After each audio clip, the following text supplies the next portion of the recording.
Dr. Intan Azura Mokhtar. Thank you, Mr. Speaker, for the opportunity to speak on the budget. This year's budget is generous and provides something for almost everyone, from the employees to business owners, the less privileged, students, Singaporeans 50 years old and above, and seniors belonging to the Merdeka generation. I am particularly heartened by the focus on uplifting Singaporeans in this year's budget.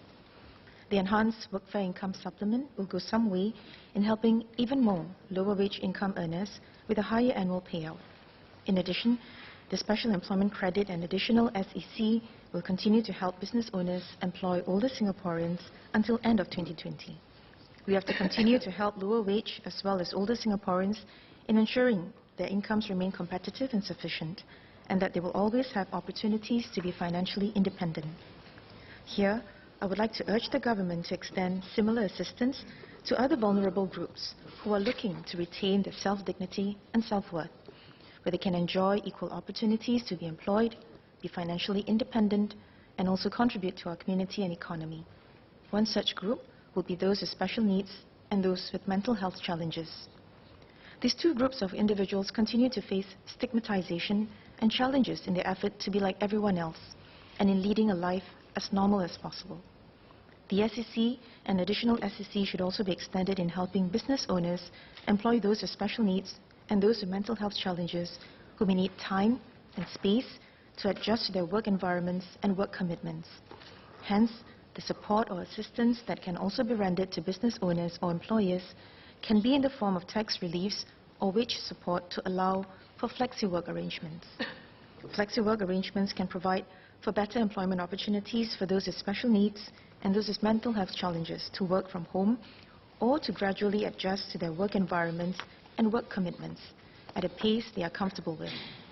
Being gainfully employed is a start in helping those with special needs or with mental health challenges live independently like many others, and it accords sufficient opportunities to develop that much-needed self-belief and self-dignity. However, beyond special employment credits or incentives for employers to hire those with special needs or with mental health challenges, as a society, we need to be more accepting of different abilities, whether as employers or co-workers or neighbors. Our personal acceptance paves the way for more of those among us who are considered vulnerable individuals to have a place in our society, be independent, and have that opportunity to lead a life that is as normal as possible. Still on employment and workers, the professionals, managers, and executives, PMEs, is another group of employees I would like to urge the government to continue to monitor and extend assistance to. While I support the funding for the Enhanced Professional Conversion Program and Career Support Program to continue, I would like to find out how effective have our PCP, Career Trial, CSP, and Adapt and Group program been in helping PMEs secure employment. Can these programs continue beyond the next 2 to 3 years? Can they be made permanent programs? Are there plans to introduce other programs to further assist PMEs, and older PMEs in particular, in their employment search and careers? Another portion of this year's budget in uplifting Singaporeans is to help students from less privileged families, mainly through the Uplift initiative in schools. I support the plan to strengthen after-school care for disadvantaged students in school-based student care centres. This provision will help such students have better social support after school, whether it is in the form of help in their schoolwork or in socio-emotional matters.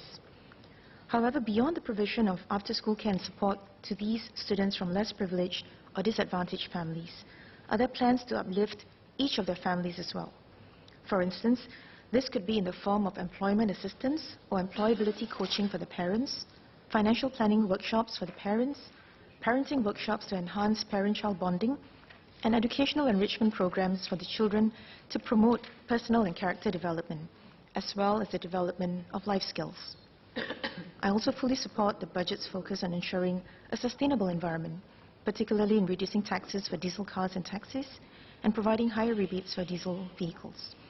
However, are there plans to lower road taxes for electric vehicles and providing similar rebates for owners of electric vehicles which are much more environmentally friendly with zero carbon emissions? Countries or economies such as Norway, Hong Kong, and Iceland are leading in the adoption of electric vehicles onto the roads, with generous incentives such as waivers of import tax and value-added tax, reduced road tax, and free parking in the city?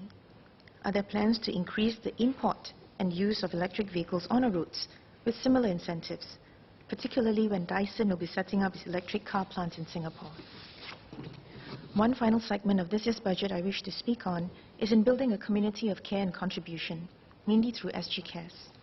I strongly support the focus on nurturing students in institutes of higher learning to give back to the community, do volunteer work and service learning, and to develop community leadership qualities.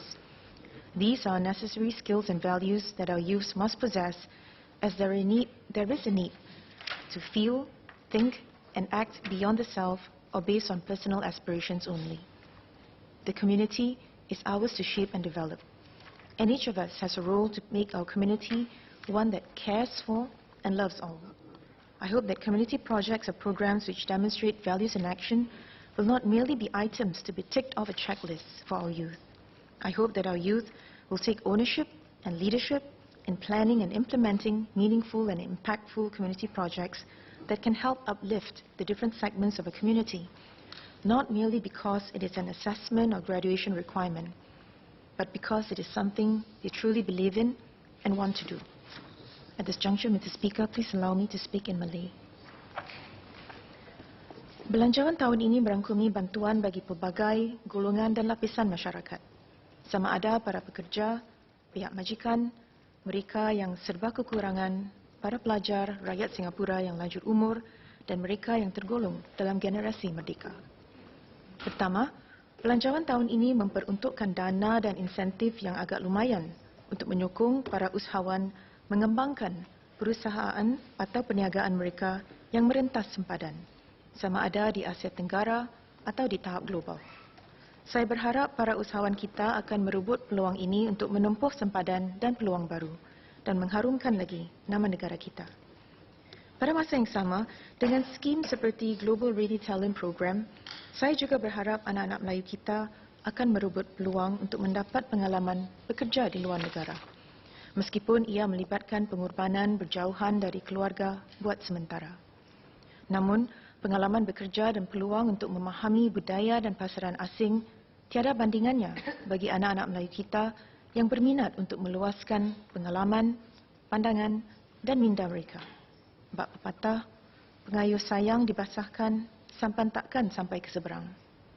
Kedua, saya amat mengalu-alukan pengelanjutan huluran bantuan dan skim seperti Enhanced Work Income Supplement dan Special Employment Credit yang dapat membantu para pekerja bergaji rendah dan juga para pekerja berumur.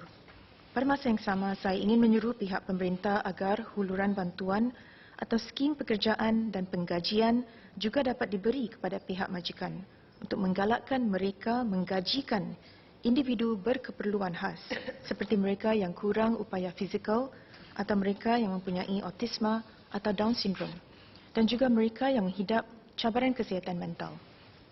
Dalam usaha pemerintah dan para majikan membantu golongan rentan seperti mereka yang berkeperluan khas dan juga mereka yang menghidap cabaran kesihatan mental, kita juga mempunyai sumbangan penting. Sebagai sebuah masyarakat, setiap seorang di antara kita memainkan peranan dalam memastikan golongan rentan di antara kita tidak terpinggir. Sikap kita terhadap mereka, sama ada sebagai majikan, rakan sekerja atau jiran, akan menentukan sejauh mana mereka diterima dalam masyarakat, sejauh mana mereka dapat berdikari dan sama ada mereka akan terus mendapat peluang untuk menjalani kehidupan yang normal. In conclusion, Mr. Speaker, this year's budget is more than just dollars, incentives or programs. It is about coming together and helping one another in ways beyond the immediate or the individual. If I may end with a quote by Cesar Chavez, quote, "We cannot seek achievement for ourselves and forget about progress and prosperity for our community. Our ambitions must be broad enough to include the aspirations and needs of others, for their sakes and for our own." Close quote.